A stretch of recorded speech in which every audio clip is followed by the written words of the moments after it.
Para los que habéis llegado tarde, felices Pascuas de resurrección. Gracias.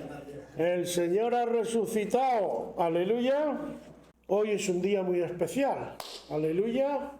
Hoy celebramos que Cristo resucitó. Y hemos leído un texto muy interesante, dice varias cosas. Empieza diciendo... Dice, pero si se predica de Cristo que resucitó de los muertos, ¿cómo dicen algunos de entre vosotros que no hay resurrección de muertos? Hay gente que esto de la resurrección de los muertos no le cuadra mucho, ¿no?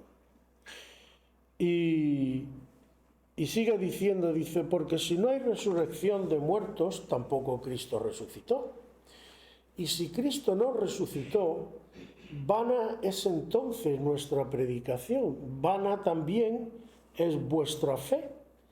Y somos entonces hallados falsos testigos de Dios, porque hemos testificado de Dios que Él resucitó a Cristo, al cual no resucitó, si en verdad los muertos no resucitan. Porque si los muertos no resucitan, tampoco Cristo resucitó. Y si Cristo no resucitó, vuestra fe es vana, es vacía. Aún estáis en vuestros pecados. Tremenda cosa. Entonces también los que durmieron en Cristo perecieron. Si en esta vida solamente esperamos en Cristo, somos los más dignos de conmiseración de todos los hombres. Tremendas palabras. Voy a empezar por aquí, por esto último que he leído. Si solamente nuestra fe y nuestra esperanza, es decir, si lo único que esperamos de Dios es que las cosas nos vayan bien en este mundo, que todo lo que esperamos se reduce a lo de aquí, nos dice el apóstol que somos dignos de lástima, de conmiseración. Tremendo, ¿no? Pero una gran realidad, hermanos. El problema es que a veces solo queremos que Dios nos ayude para las cosas de este mundo. A veces solo tenemos puesta nuestra mirada y hacemos rutinariamente cuando la rutina es verdadera rutina, que no es que tú recuerdas, por ejemplo, algo porque lo llevas en el corazón o tal, sino que es, bueno, hoy toca esto, ahora toca Semana Santa, vamos a hacer la Semana Santa, vamos a hacer el Vía Crucis, vamos a hacer el no sé cuánto, y repetitivo, pero ya está, porque es la tradición de siempre, ¿no? Es terrible, hermanos.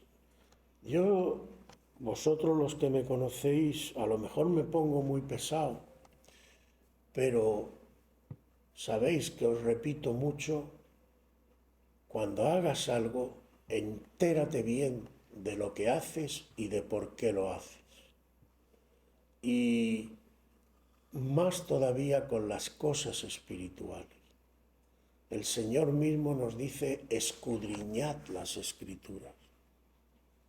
Es decir, no os quedéis en lo superficial, porque además, incluso humanamente hablando, cuando te quedas en lo superficial, estás expuesto al engaño.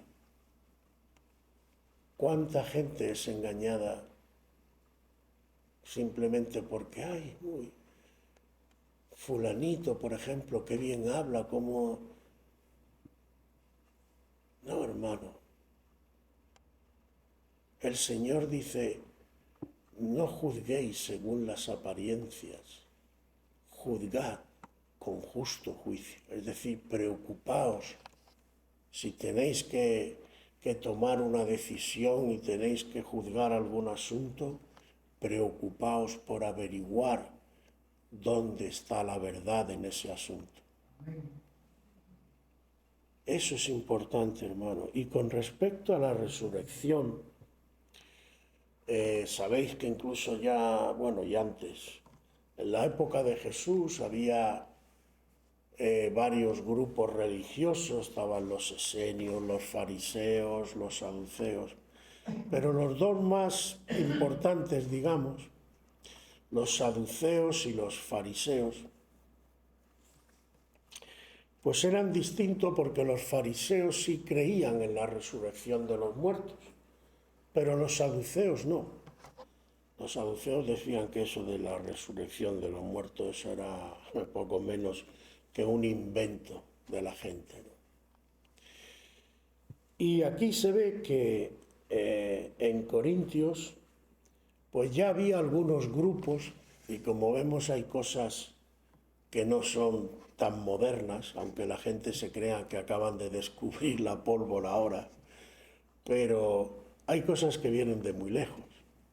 Y ya en aquella época incluso nos dice aquí que entre los propios cristianos de Corintio ya había grupos que decían que no, que eso de la resurrección no. Y por lo visto además, por estas últimas palabras que he leído, no lo consideraban importante. ¿Con qué astucia Satanás nos engaña? Preferimos satisfacer, es decir, seamos claros, porque en el fondo de esto para algunas personas que hay, es lo mismo que los que buscan explicaciones naturales a los milagros que hizo el Señor. ¿Por qué tienes que buscar una explicación natural? Porque tú no crees en lo sobrenatural. Y quieres buscar algo que tenga una explicación de tipo natural, material, que a ti te satisfaga. Por eso se busca, por ejemplo, bueno, es que cuando el Señor abrió el mar, bueno, sí, abrió el mar, pero era un marecito de esto, el mar de los juncos, ¿no? Que era una especie de charco que había en la calle. Y el Señor cogió y echó un agua para un lado y otro para otro, y por ahí pasó el pueblo del Señor, ¿no? ¿Por qué? Porque eso de que un mar se abra y tú veas por lo menos 10 metros de mar a un lado y 10 metros de mar a otro, habría más, pero no, eso no puede ser, eso no es natural. Tiene que ser algo que sea explicable con un viento o con algo que haga que se separe, ¿no? No te digo ya el río Jordán, si lo paras en un lado y en otro, las aguas estas que van se caen, pero todo lo que va viniendo de aquí que va subiendo cada vez más. Y además se mantiene así, no se echa para los lados. Claro, son cosas que tú te las imaginas y dices, no puede ser. Pero hermanos, la resurrección de Cristo es más importante de lo que parece. Y no solamente por todo esto que estoy diciendo, porque a veces nos quedamos solo en lo espectacular, lo que nos llama la atención. Y claro, eso de que Cristo resucitara, cómo resucitó, qué pasó ahí, ¿no? Y una serie de cosas que la gente se pregunta y que la gente le gustaría a lo mejor incluso que fueran como a él le parece que tuvo que ser, ¿no? Pero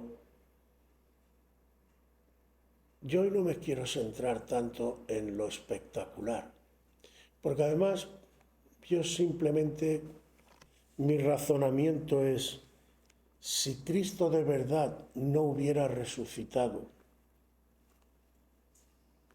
y el cuerpo se hubiera podido encontrar, ¿tú crees que los romanos, el sumo sacerdote, los fariseos y toda esta gente, si hubieran podido encontrar el cuerpo del Señor, no hubieran removido, posiblemente lo hicieron, cielo y tierra para encontrarlo y para, si verdaderamente, como hay incluso hasta libros por ahí que dicen que los discípulos lo robaron y se lo llevaron a Cachemira o no sé dónde, y que allí tuvo hijos también, porque además no había muerto del todo, yo qué sé, hay para todos los gustos. Pero para mí me basta con saber que si lo hubieran podido hacer, lo habrían hecho. Si hoy en día incluso tenemos cosas peores, hoy en día hay gente que está reescribiendo la historia para engañar a la gente, para que la gente crea cosas que realmente no fueron como pasaron, por intereses espurios de un montón de gente. ¿Y tú crees que los romanos, a Pilato mismo o al sumo sacerdote, si hubiera podido decirle a la gente, mirad, aquí tenéis el cuerpo y para que veáis que es un farsante? ¿Y tú crees que no interrogaron a los soldados que estaban guardando la tumba, los propios romanos? ¿Qué ha pasado aquí? Supongo que los otros, temblando, no sabrían ni qué decir, pero algo le dirían. Algo le dirían, porque los otros se ve que algo se asustaron. Pero con todo y eso, y ser importante todo esto, no es lo más importante, hermano. La pregunta es, ¿qué hubiera pasado si Cristo no resucita? ¿Dónde está el verdadero problema? ¿Qué consecuencias tendría que Cristo no hubiera resucitado? Si Cristo no hubiera resucitado, primero, todo lo que Él dijo es mentira, ¿no?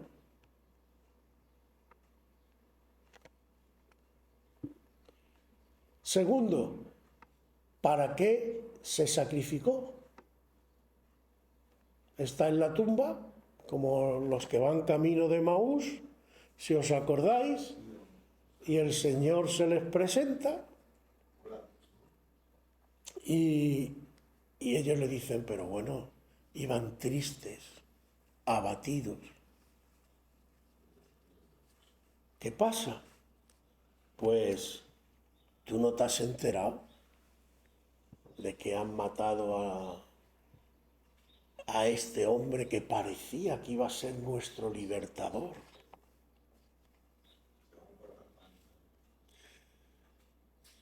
Y el Señor le dice, pero no sabéis que la Escritura dice que esto era necesario. ¿Por qué era necesario? Porque Cristo era ese Cordero que iba a pagar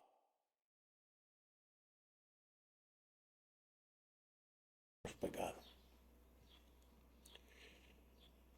Pero el mismo Señor dice, pero la muerte no lo va a retener. Él desciende a los infiernos. ¿Por qué desciende a los infiernos, además? Hay muchas cosas muy interesantes que la palabra revela. Si Él no había cometido pecado, ¿por qué desciende a los infiernos? Porque aunque Él personalmente no había cometido pecado, había cargado con el pecado de todos nosotros. Cuando muere, Él llevaba a sus espaldas, Él tomó el lugar que nos correspondía a nosotros. Y Él se sacrificó por nosotros. Entonces Él carga con el pecado y baja a los infiernos y revienta los infiernos y revienta la muerte.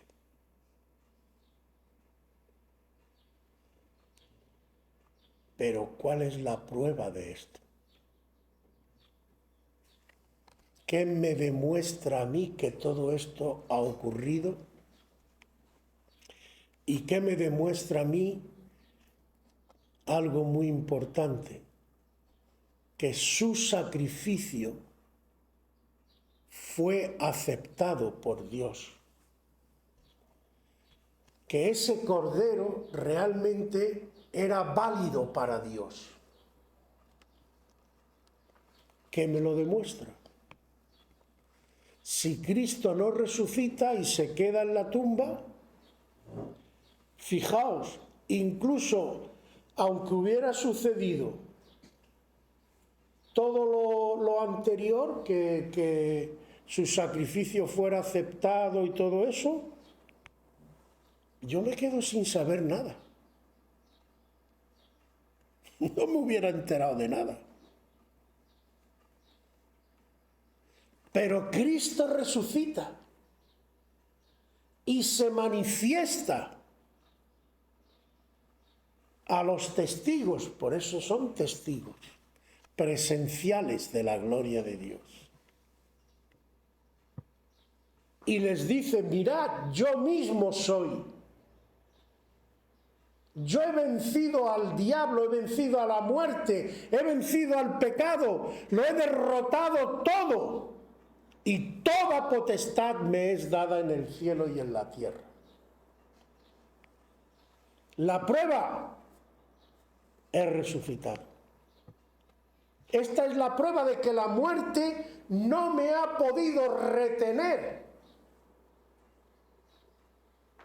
El infierno no me ha podido detener. Yo los he derrotado. Y ahora yo tengo el poder. Yo tengo las llaves del infierno y de la muerte. Satanás está vencido. Aleluya. Entonces, la resurrección es necesaria porque la resurrección es la prueba y el sello de que Cristo ha vencido y que el diablo está derrotado. Pero es que esto tiene más consecuencias. Por esto es tan importante. Por esto la resurrección es la piedra, bueno, la piedra angular es Cristo, pero la resurrección es, como diríamos, la señal visible e imprescindible de la victoria de Cristo y de todas las consecuencias que tiene el verdadero cristianismo, porque fijaos que aquí enlaza el apóstol estas dos cosas con el versículo que hemos leído. Si en esta vida solamente esperamos en Cristo, somos los más dignos de conmiseración de todos los hombres.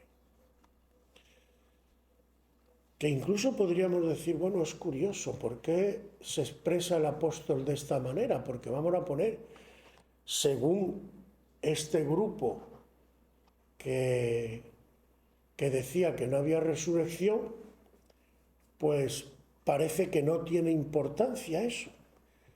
Y el apóstol le quiere dejar claro una cosa.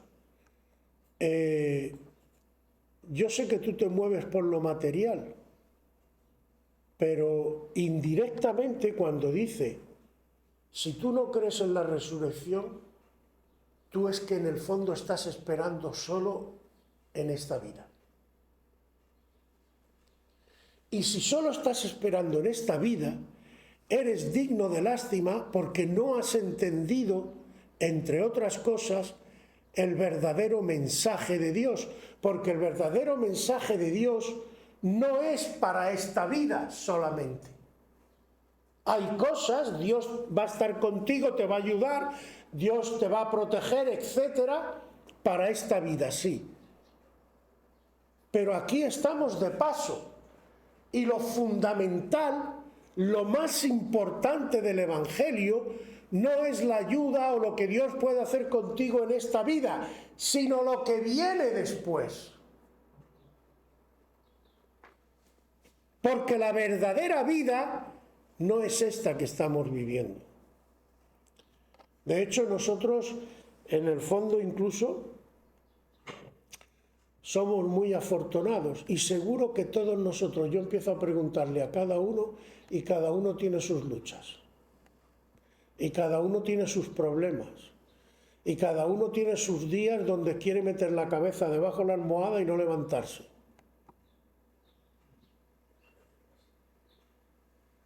Pero hay gente que está mucho peor que nosotros. Hay gente que desde que nace, como decimos en español, nace con el pie izquierdo, o lo que es lo mismo. Hay gente que nace a lo mejor, imagínate una criatura que ha nacido en un hogar hecho polvo,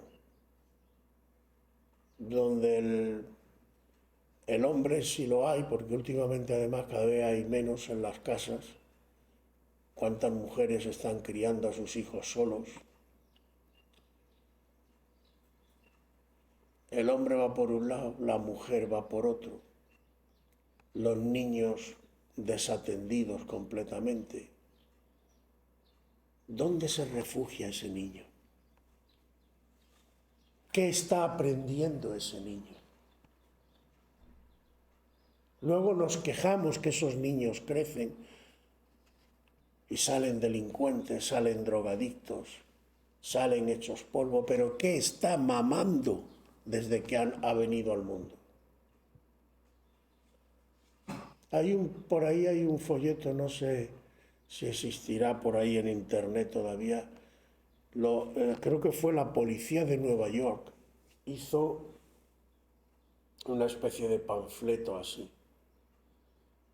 Se titulaba ¿Cómo criar un delincuente? Y ese panfleto está basado en la experiencia de esos policías, de todos los días, de las cosas que veían, de las cosas que le contaban los delincuentes que cogían y que metían en la cárcel, etc. Y es impresionante.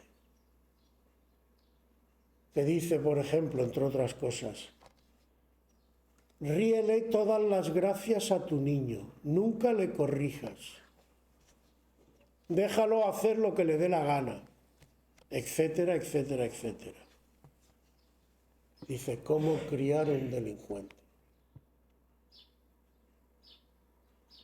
Cuando no hay un hogar como tiene que haber, y hay ciertas cosas que solo se pueden hacer en un hogar conforme a los parámetros de Dios, hermano. Porque el corregir con amor, si no es un papá o una mamá, por ejemplo, ¿quién lo va a hacer? Y el niño, además, sabe muy bien percibir, aunque no entienda muchas cosas, pero sabe quién le ama de verdad y quién a lo mejor solo va de apariencia.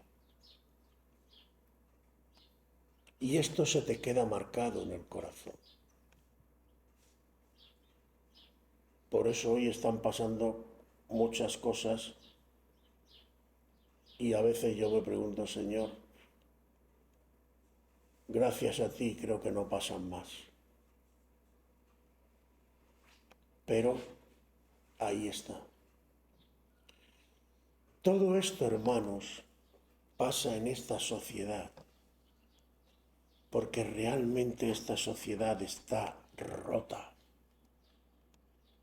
Hablemos claro, está podrida por el pecado. Y si en esta vida yo espero solamente y que aquí las cosas me vayan bien, eso es vida además. El ser humano, además, es que no pensamos ni a veces yo creo que ni con lógica. Imagínate que tienen miles de millones, que ya no saben ni qué hacer, así van algunos por ahí hechos polvo. A veces, cuantos más millones tienen, más tocados de aquí. Porque como no saben ya qué hacer y en qué meterse. Imagínate que tú puedes decir, bueno, yo me voy a tomar mariscadas todos los días. Bueno, muy bien. Cuando tú lleves 500 años tomando marisco, estás de marisco hasta aquí. Y así con todo podrías coger y tener el último modelo de no sé cuándo. Todo te va a aburrir, porque lo material, nos guste o no, y en esta vida el enfoque sobre lo material no termina de satisfacer tu alma.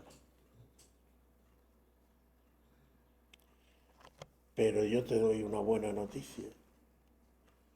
La verdadera vida no es esta. La verdadera vida es la que viene después.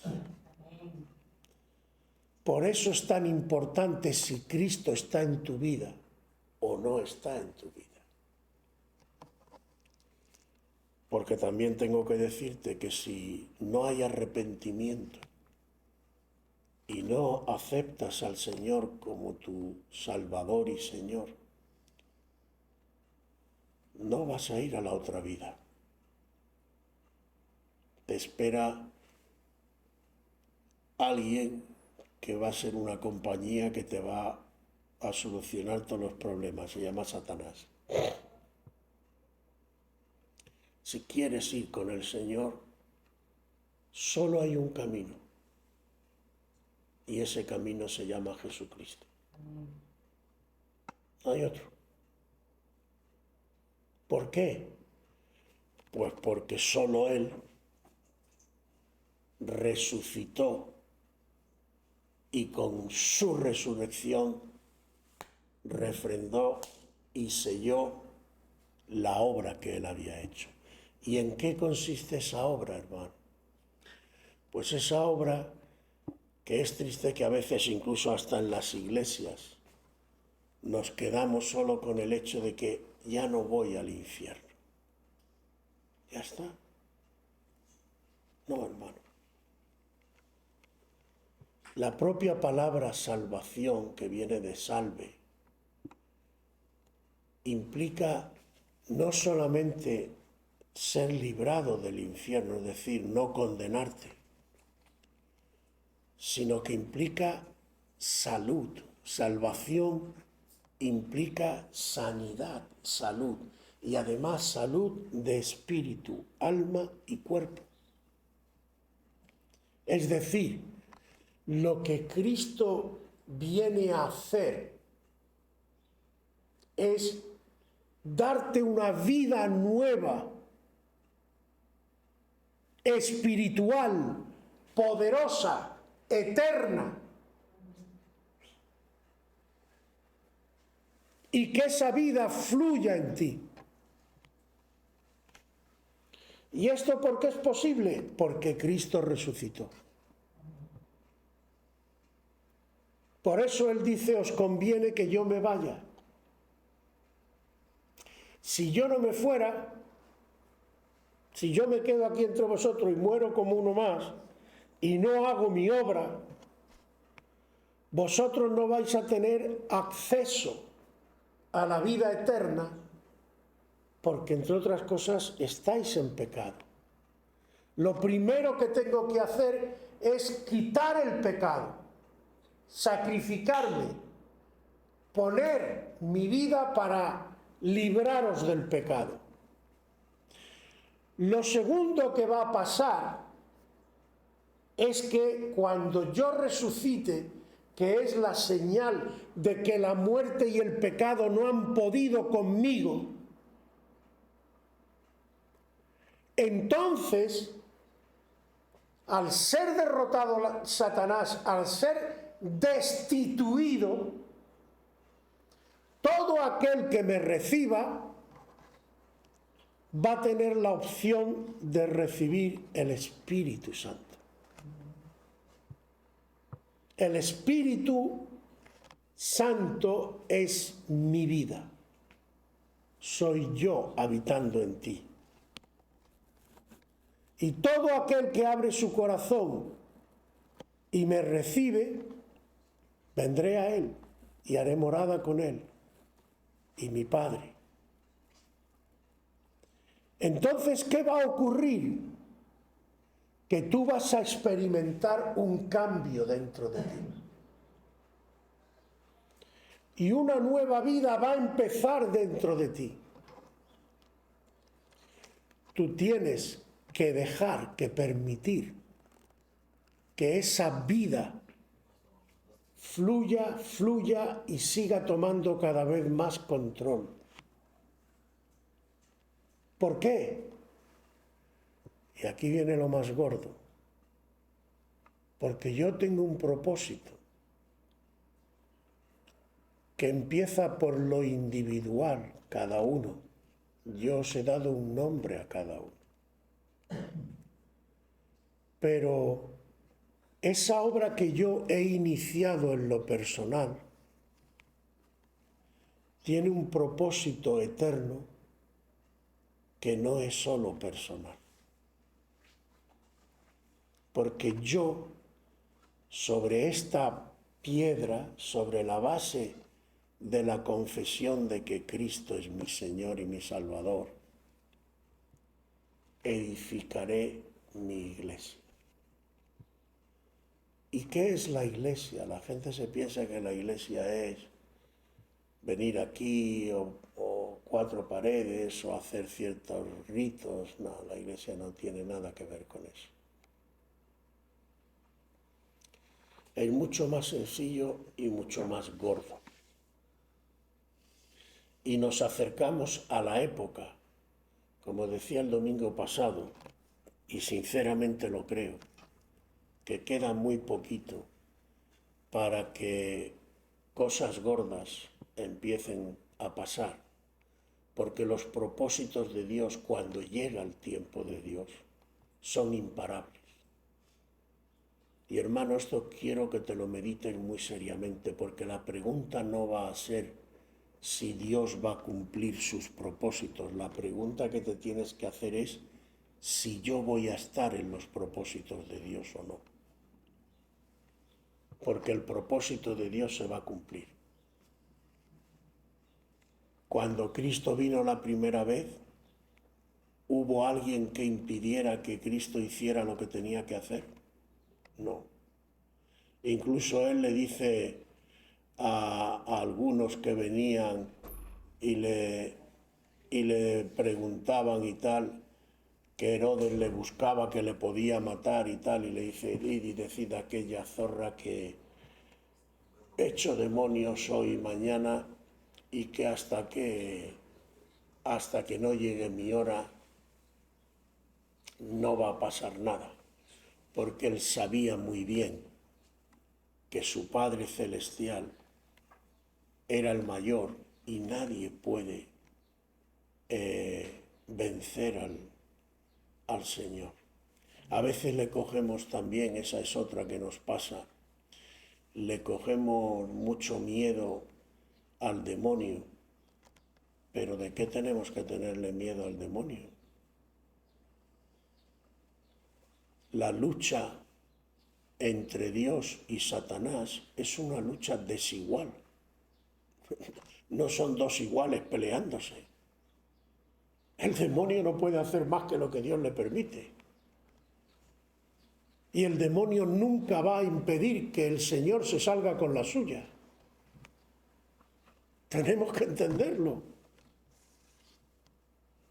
Lo que pasa es que Dios es misericordioso. Y Dios a veces, por amor a nosotros, permite ciertas cosas y para que maduremos.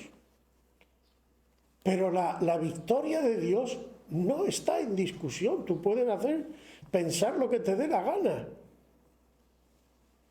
Pero no hay discusión alguna sobre que Dios se va a salir con la suya. Cuando llegue el momento, lo mismo que dijo, mi hijo se tiene que sacrificar, y lo permitió y se sacrificó, cuando llega el momento de manifestarse y de juzgar al mundo entero y al cosmos si hace falta, nadie se lo va a impedir. Porque Él es Dios. No estamos tratando con un cualquiera. No estamos tratando con un igual a nosotros. Es el ser que ha hecho el cielo y la tierra. Tendríamos más bien que razonar lo contrario y decir, aleluya, Señor, tú nos has dado la victoria. Pero tenemos que madurar, hermano. Porque, ¿qué es la Iglesia? Lo repetimos muchas veces, pero no sacamos las consecuencias. Tenemos que coger la palabra, ¿qué me quiere decir esto? La Iglesia es la esposa de Dios, la desposada, según las costumbres de aquella época. Todavía no se han celebrado las bodas, pero legalmente, igual que María con José, legalmente ya está casada con Cristo. Faltan las bodas y la consumación. Pero legalmente somos una mujer comprometida. Por eso cuando tú te vas con los ídolos y rechazas a Dios, te consideran espiritualmente, la palabra te considera como un adúltero. Porque realmente tú ya estás comprometido con el Señor. Y esto tiene mucha importancia, hermano. Porque, ¿qué nos dice ya el Señor en el mismo Génesis? Por tanto, dejará el hombre a su padre, a su madre, se unirá a su mujer, ¿y qué serán?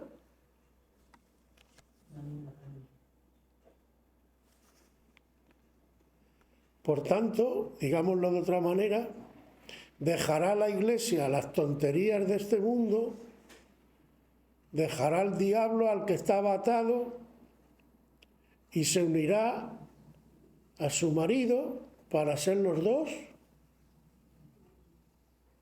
uno. Pero vamos más, ¿de dónde sale Eva?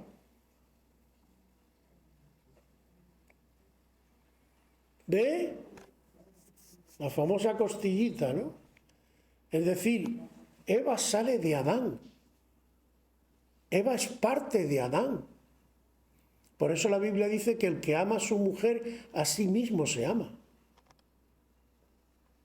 Porque Eva es de la misma naturaleza que Adán.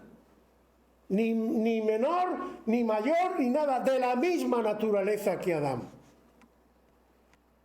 Y nos dice en otro sitio que el que se une a Cristo es un espíritu con Él. Es decir, Eva, o digamos la nueva Eva, si Cristo es el nuevo Adán, en Adán todos morimos, en Cristo todos los que le aceptamos vivimos. ¿Y la nueva Eva qué es? La Iglesia. Si Eva estaba hecha de la naturaleza de Adán, la Iglesia, ¿de qué naturaleza está hecha?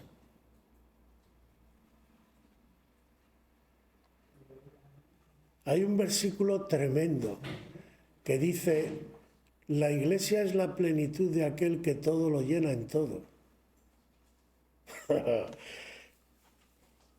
Échale guindas al pavo.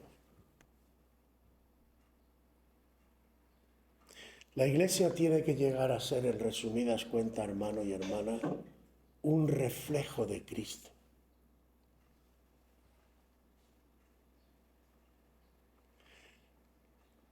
la misma palabra que se utiliza en el hebreo para decir que el Padre, el Hijo y el Espíritu son uno,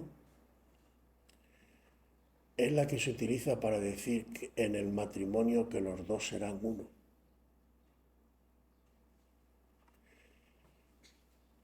Y además te digo una cosa, te puede gustar o no te puede gustar. Puedes darle vueltas o no darle vueltas. Pero si Dios se ha propuesto hacer eso con la Iglesia, no hay nadie que se lo impida. ¿O no está escrito que se presentará a sí mismo una Iglesia sin arrugas, sin mancha? ¿Qué quiere decir eso? ¿Qué quiere decir espiritualmente? No hay que estudiar una carrera. Una Iglesia perfecta, digna compañera de aquel que es su marido. ¿Y quién es su marido? Jesús. Si lo tenemos, hasta en este mundo lo tenemos. Por ejemplo, un rey. Cuando el rey, por lo que sea, se tiene que ausentar, ¿quién toma el lugar del rey? La reina, ¿no? Su compañera es la que representa. Pues la que tiene que representar a Cristo es la Iglesia. Cuando el Señor, y con esto termino, cuando el Señor cumpla, y una parte personalmente creo que la vamos a ver aquí en este mundo, aunque como he dicho antes y vuelvo a decir, la culminación es para la otra vida, pero este mundo tiene que ver algo, porque hay algunos textos que lo dan a entender, por ejemplo en Romanos, cuando dice que la creación anhela la manifestación gloriosa de los hijos de Dios. Y este y otros muchos da a entender que esta tierra va a haber un pueblo como nunca se ha visto. Ese pueblo es la Iglesia. Y esa es nuestra meta que Dios va a hacer si nos ponemos en sus manos. Un pueblo que va a reflejar la gloria del Señor. Dicho de otra manera, un pueblo que se va a comportar como Cristo. Cuando la Iglesia alcance la madurez, la cohesión de ese pueblo va a asombrar al mundo entero. No sé si está relacionado, lo dejo ahí porque no, pero hay otro versículo al hilo de esto, dice, si el rechazo del pueblo de Israel fue la bendición de los gentiles, ¿cómo será cuando otra vez el pueblo judío venga, cuando esté todo, cuando llegue a la culminación? Cuando la Iglesia realmente sea una, se comporte como una con Cristo y todos seamos transformados, se verá un pueblo que nunca se ha visto, un pueblo que tiene la fe de Cristo, la paciencia de Cristo, el amor de Cristo, todos los frutos del Espíritu Santo. Si Cristo no hubiera resucitado y hubiera sellado con su resurrección todo lo que Él había dicho, todo esto no sería posible. Y sin embargo, hoy no tenemos ninguna duda de que Dios cumplirá todo esto. Amén.